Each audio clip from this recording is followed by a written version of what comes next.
My first step is to connect all the positives and negatives for parallel balancing. Then flip bottom and third rows for alternate positives and negatives for series connection. 6 cells are in parallel and in series of 4. This battery holder is important.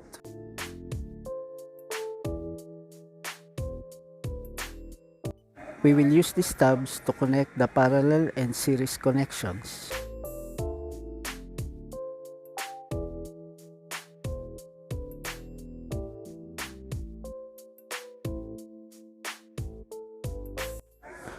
Two single-hole tabs for the main terminals and 3 two-hole tabs.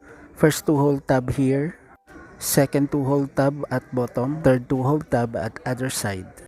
Single-hole tab with screws is main positive. This is for B1 type 32650 lifepo4. And the single-hole tab that uses bolts is the main negative.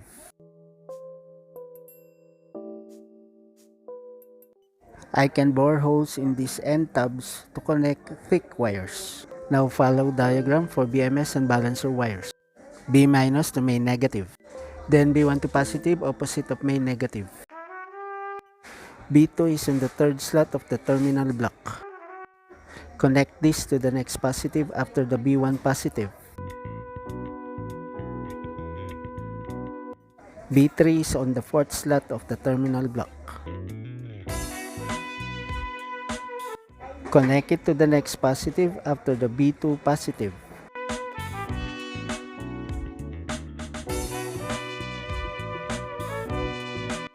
Lastly, B4 is on the fifth slot of the terminal block, which I will connect to the main positive.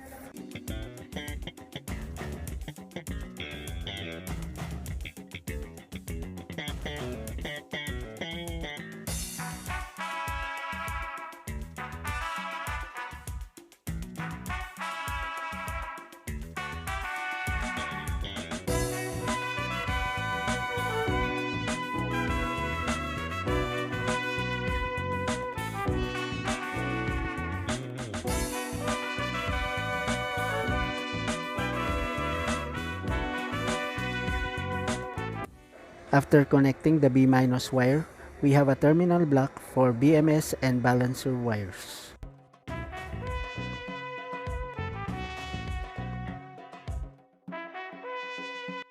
To connect these balancer wires, follow the color coding.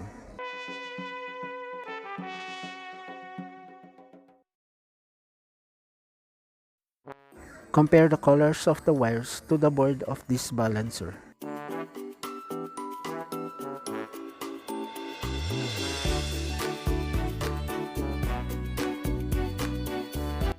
Same with BMS, identify the proper wires.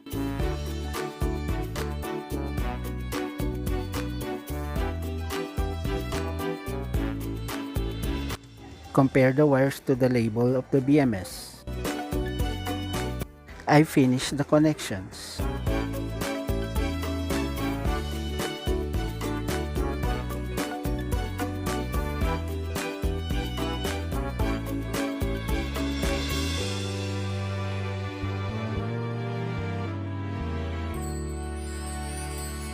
Connect B- and P-. Connect B- to the main negative.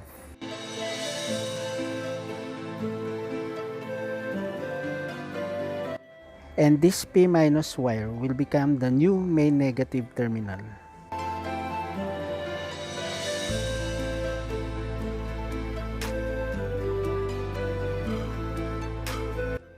After connecting all the wires to the battery, we can now connect the BMS and the balancer. I am connecting now the balancer. Indicator light says the balancer is running.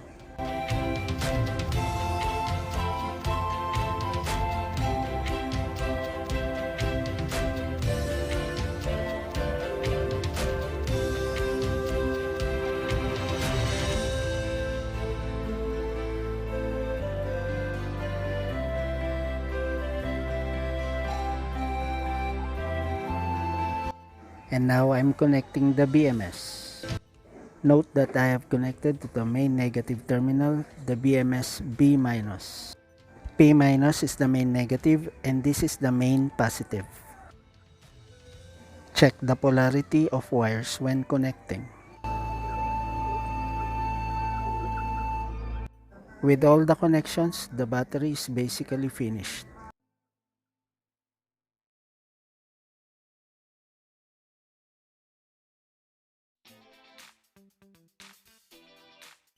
Did some cable management and insulated the positives and negative of the battery. Connect the tester to the main positive and negative terminals to find the battery voltage. Voltage should be the same with main positive and B-. The parameters of the BMS is in the manual for the protection of the battery.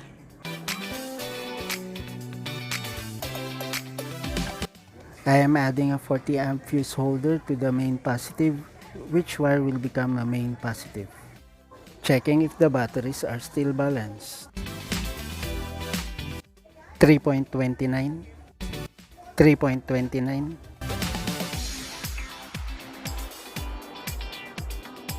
3.29,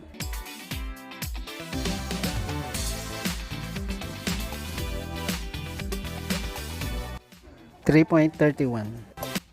The balancer will correct this after an hour or two. I bore a hole in the end tab of the positive to connect this thick wire. This thick black wire will be our main negative. Holes for the positive and negative terminals. This is the main positive terminal.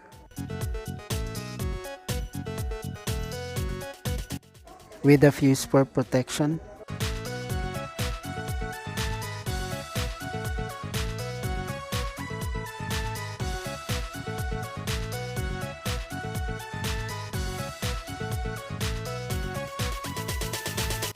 And out to the hole. And the main negative to the other hole.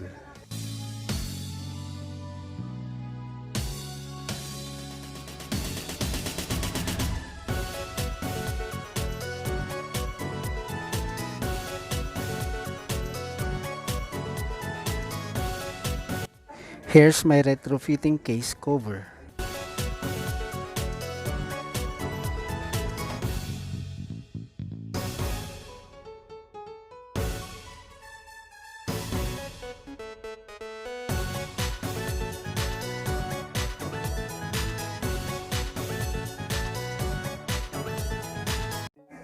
I will be using two binding posts for battery terminals.